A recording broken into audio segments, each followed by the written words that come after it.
Free, free! Palestine! Free, free! Palestine! From the river to the sea! Palestine will be free! From the river to the sea!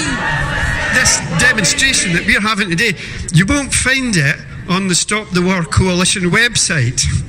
And that's because they don't like us, but that's because we are originated because of the Sutter March on the 16th of March. Stand Up to Racism had a big march. Well, he tried to have a big march. We were the ones in the middle of George Square protesting.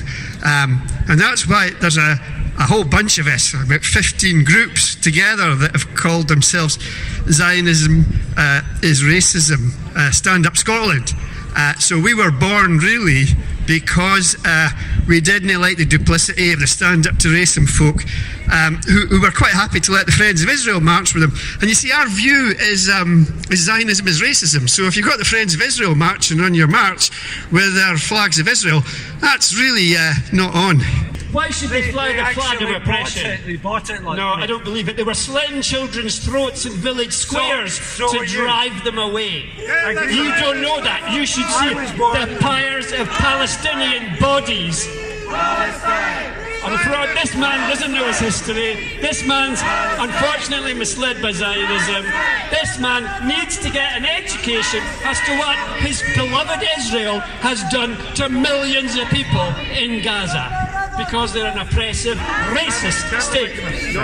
Every day, every Friday for the past year, Palestinians in Gaza have protested along the fence separating the besieged strip from Israel.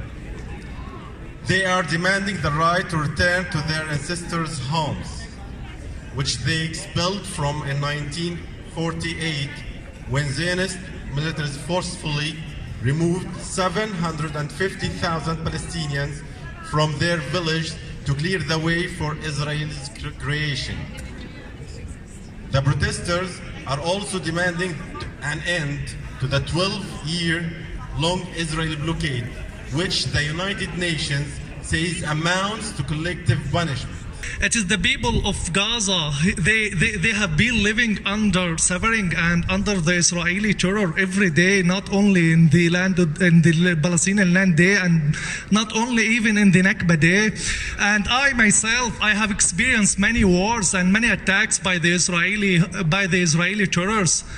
I have lost many friends and many family relatives, and even in the March of Return, and this brings me like bad memories and emotional moments. I have lost my cousin during the Great March of Return, and he is only 17 years old, and he was shot in his chest and by an Israeli snipers, and it was an explosion bullet which will first it will enter to your body and will explode inside it. So there is no chance to survive, even if you have the first aid or the medics. I'm a descendant of the Palestinians who were expelled in 1948. So my mother, who was 8 years old at the time, was expelled after being frightened. I didn't need to read the history of Palestinians because my mother and my father told me that. So what she told me is that men, especially men, they were asked to stand in queues and to turn their heads and to be shot actually in the end. And I have a mother's uncle who was shot. I have an uncle actually who ended up in prison for 20 years because he was resisting what was the terror of Israel. He was released later, not as a good faith of the Israeli, but as an exchange of prisoners. But he ended up being crazy now.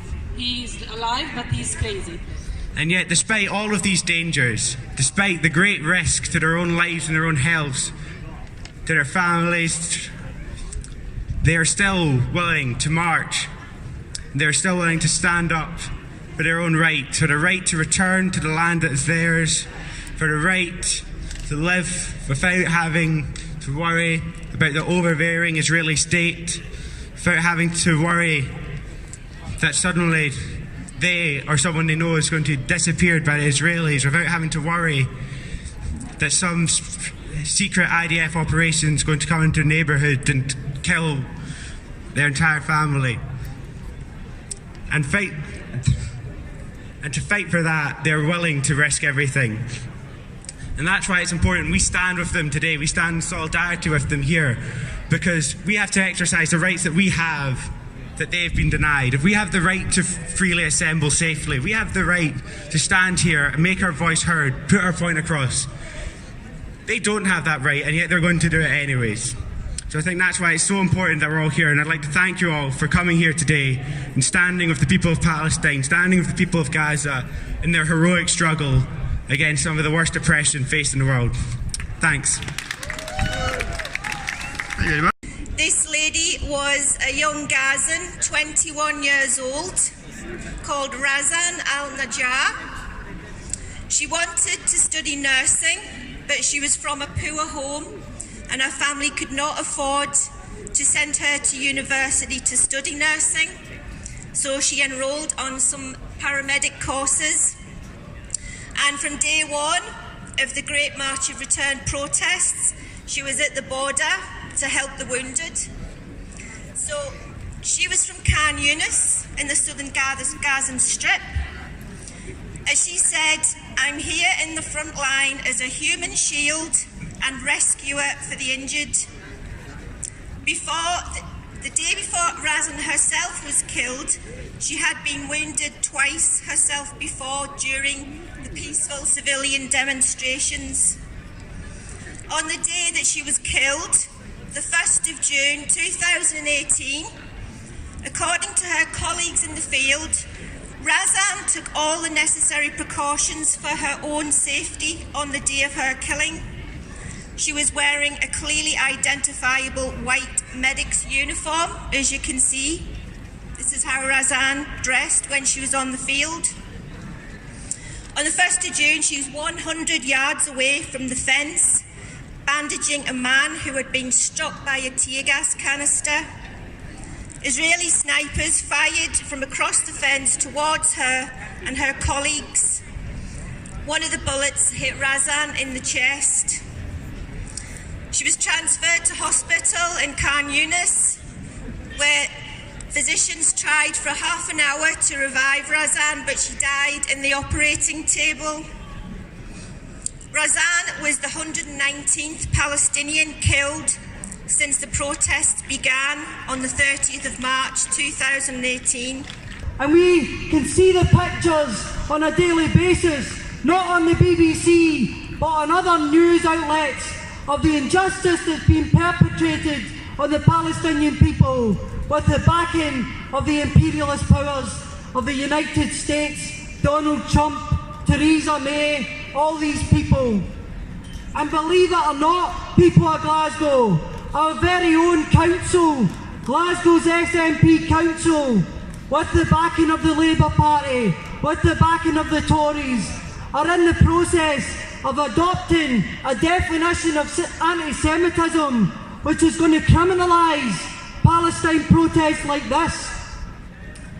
There's a current campaign to try and discredit the global boycott of Israel, a global boycott that's drawn comparisons to the boycott against apartheid South Africa, the famous boycott that forced apartheid South Africa into concessions and eventually, alongside the struggle of the black people of South Africa, won freedom.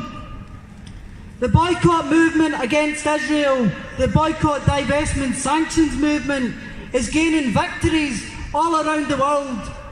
Israel has to respond to this. The imperialist powers that back Israel have to respond to this. And the way they're doing that is by trying to discredit solidarity with Palestine, to oppose Zionism, a political ideology which has always been racist, which has always been colonial, and which does not represent Judaism. The powers have to merge the two together. So now, if you criticise Zionism, if you say Zionism is racism, you're accused of anti-Semitism. Leading figures within the Jewish community in the Orthodox Jewish sects around the UK have pointed out Judaism has existed for 3,000 years. Zionism, a colonial political ideology, has existed for 100 years. So we have to draw the clear dividing line between these two. Zionism is racism to its core. It's not Judaism, and therefore to criticise Israel, to call Israel a racist endeavour is not anti-Semitic. So we stand here in solidarity with the Great March of Return, demanding an end to the siege of Gaza. Since 2007, Gaza has been under a brutal economic and political siege, which is causing casualties and deaths on a daily basis, hospitals that can't function, schools that are bombed, food production and food transport into Gaza withheld. This is a human catastrophe that's been caused by others.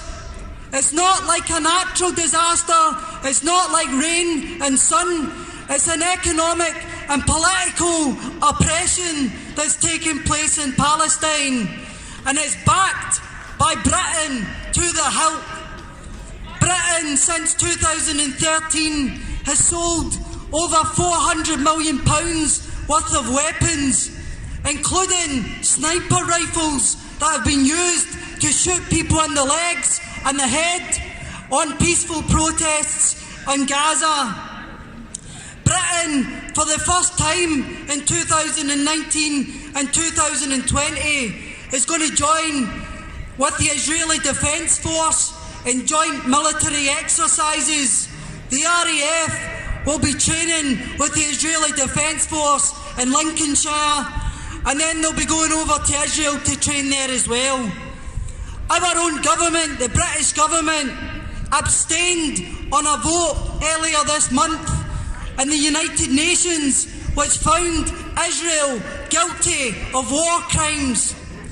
So our own government has blood on its hands, Palestinian blood, and we're determined to oppose this injustice, this crime against humanity, and to stand with the people of Palestine in their never-ending struggle for freedom and justice. Self-defence is no offence, and the Palestinian people's resistance is a just resistance. When I see a child flinging a rock against an Israeli tank, that's the front of the struggle, and everybody who wants justice and peace in this world must be there with that child flinging a brick against that tank, because that's what it's going to take for us to get a new world. So, free Palestine, from Glasgow to Gaza, victory to the Intifada.